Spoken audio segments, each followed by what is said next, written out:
आगामी साल में आसमान में दिखाई देगा। बीजेपी के जाने कितने नेताओं ने क्या क्या बातें रखी हैं, अभी तक जितनी भी बातें उन्होंने रखी, बीजेपी की हर बात झूठी निकली और उनका हर वादा जनता के लिए किया हुआ झूठा निकला।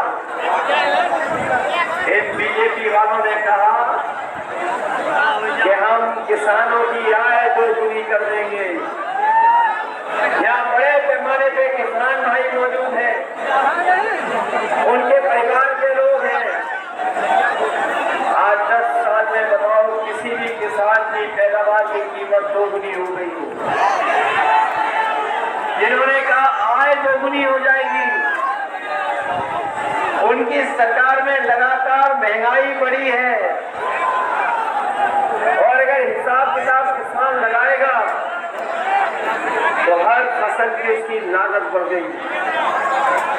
जहां लागत कम होनी चाहिए थी, जो कीटनाशक दवाइयां हैं, खाद है, यूरिया है, आपका डीएपी और तमाम चीजें जो सस्ती होनी चाहिए थी वो सस्ती तो हुई नहीं, लेकिन लागत लगातार बढ़ाती गई है सरकार।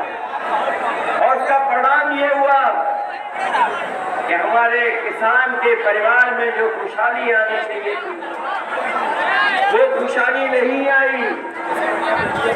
और एक समय तो किसानों ने ऐसा देखा, जिस समय ये सरकार काले कानून ला रही थी और वो काले कानून अगर लागू हो गए होते तो हमारे किसानों की पैदावार की लूट तो होती ही होती,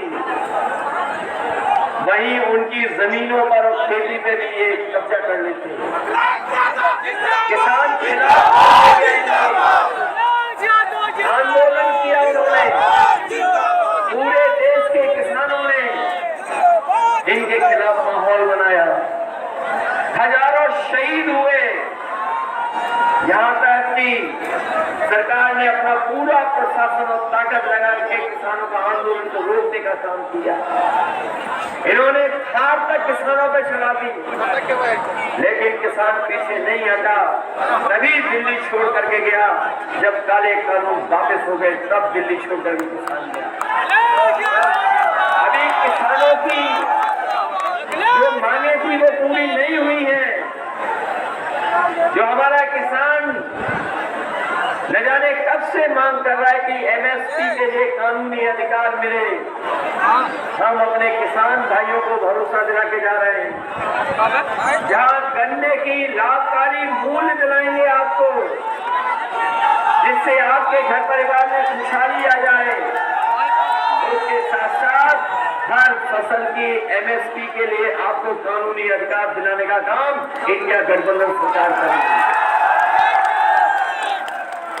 जहां कानूनी अधिकार के लिए हम लोग लड़ रहे हैं, वहीं इंडिया गठबंधन ने यह भी तय किया है कि बड़े बड़े उद्योगपतियों का, बड़े बड़े कारोबारियों का इस भारतीय जनता पार्टी की सरकार ने कर्ज माफ किया है।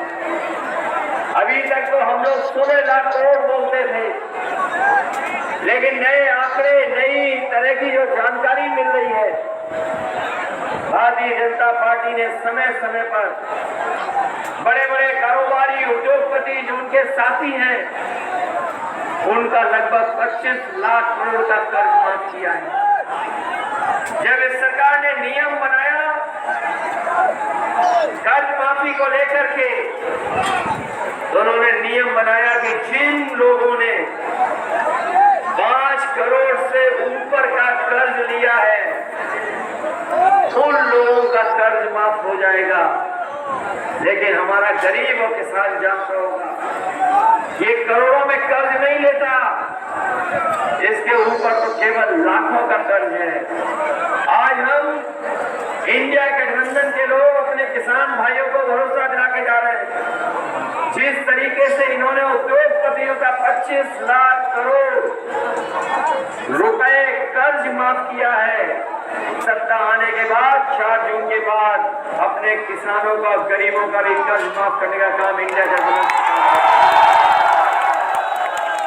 कर्ज माफ होगा और वहीं अपने किसानों को लाभकारी मूल्य दिलाने के लिए भी हम लोग व्यवस्था बना करके अपने किसानों को खुशहाल बनाने का काम करें। जहाँ इनकी सरकार में किसान दुखी रहा, वहीं ये नौजवान जानते होंगे पिछले 10 साल में इनको नौकरी और रोजगार से दूर रखा गया है। इनको किसी को नौकरी नहीं दी, न रोजगार दिया। लखनऊ से लेकर के और जगह पर दुनिया के दूसरे देशों में भी जाकर इन बीजेपी के लोगों ने कार्यक्रम किए और कहा कि निवेश लेकर के आएंगे। इसी लखनऊ राजधानी में देश के बड़े बड़े उद्योगपति बनाए गए। उन लोगों को बुला करके बैठा करके कहा कि निवेश आएगा उत्तर प्रदेश में।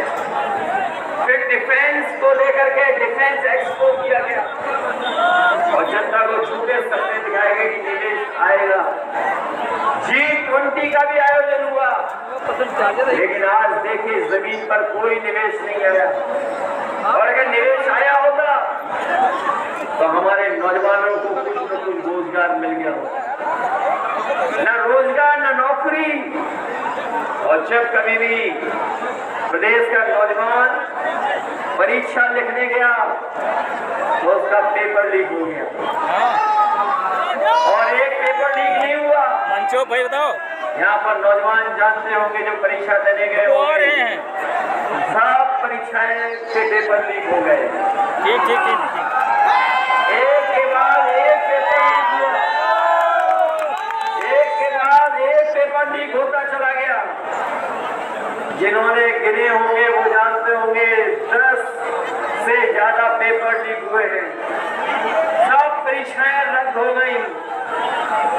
ये पता नहीं बीजेपी की कैसी सरकार है जो अपना लीकेज नहीं रोक पा रही है, जो डराने के लिए बुलडोजर लेकर के घूमती है, वो पेपर लीक नहीं रोक पा रही है। और पेपर लीक ही नहीं